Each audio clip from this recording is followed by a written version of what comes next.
نحمدہ و نصلی علی رسولہ الکریم اما بعد اعوذ باللہ من الشیطان الرجیم بسم اللہ الرحمن الرحیم السلام علیکم ورحمۃ اللہ وبرکاتہ۔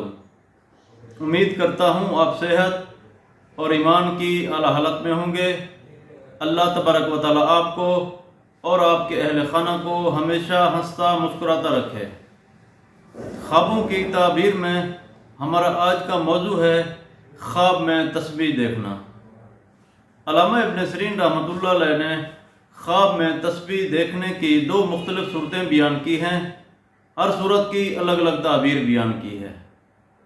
مثلا خواب میں تسبیح پڑھنا، خواب میں تسبیح دیکھنا وغیرہ۔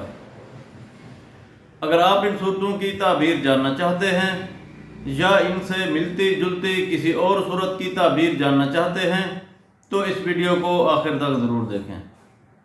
اور اگر آپ نے ابھی تک ہمارے یوٹیوب چینل خواب کی حقیقت کو سبسکرائب نہیں کیا تو پہلے سبسکرائب کر لیں تاکہ ہماری اگلی آنے والی ویڈیو آپ تک پہنچ سکے۔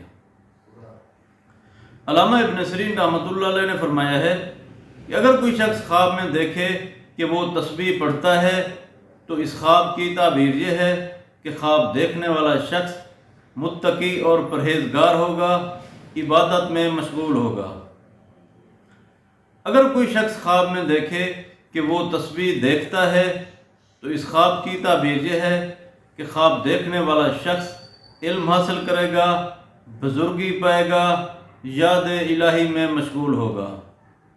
اللہ تبارک و تعالیٰ سے دعا ہے کہ اللہ تبارک و تعالیٰ ہمارے خوابوں کو ہمارے لیے باعث رحمت اور باعث برکت بنائے۔ السلام علیکم ورحمۃ اللہ وبرکاتہ۔